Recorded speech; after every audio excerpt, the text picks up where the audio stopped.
The eyes in the vent. Nate and his younger brother, Sam, shared a small bedroom at the end of the hall. It wasn't a bad room, but there was something unsettling about the large, dusty air vent above their beds. Every night as they tried to sleep, they'd hear faint sounds, scratches and tapping from somewhere inside the vent. At first, they told themselves it was a mouse, or maybe even a bug, but the noises didn't go away. Every night, once the house was dark and silent, the scratching would start again, slow and deliberate, like something trying to get out. One night, as Nate lay in bed, nearly asleep, he heard Sam's voice from the other side of the room. "Nate, do you hear it?"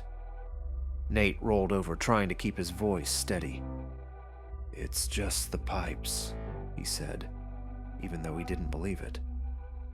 The sound was coming directly from the vent, too steady and too close to be just pipes. They lay awake, staring at the ceiling, listening as the scratching grew louder and louder. Then, just as suddenly as it had started, the noise stopped. Silence filled the room, thick and heavy. The next night, the sounds came back, louder and more intense. But this time there was something else, a faint, eerie glow coming from inside the vent. Nate squinted, his heart pounding, and felt a chill race down his spine as he saw it.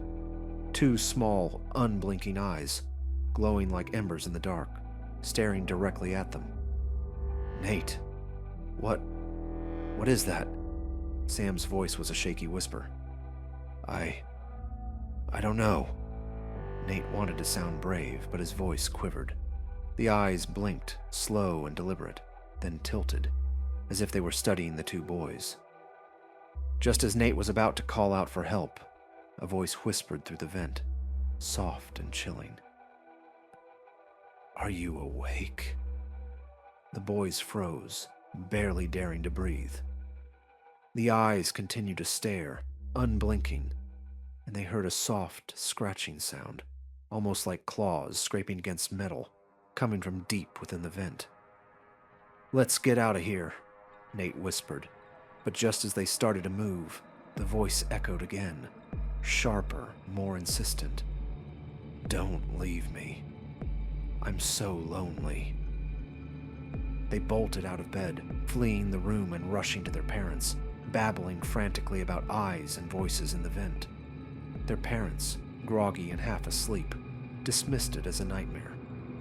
But the next day, they found the vent cover loose, hanging by a single screw, with deep scratches gouged into the metal.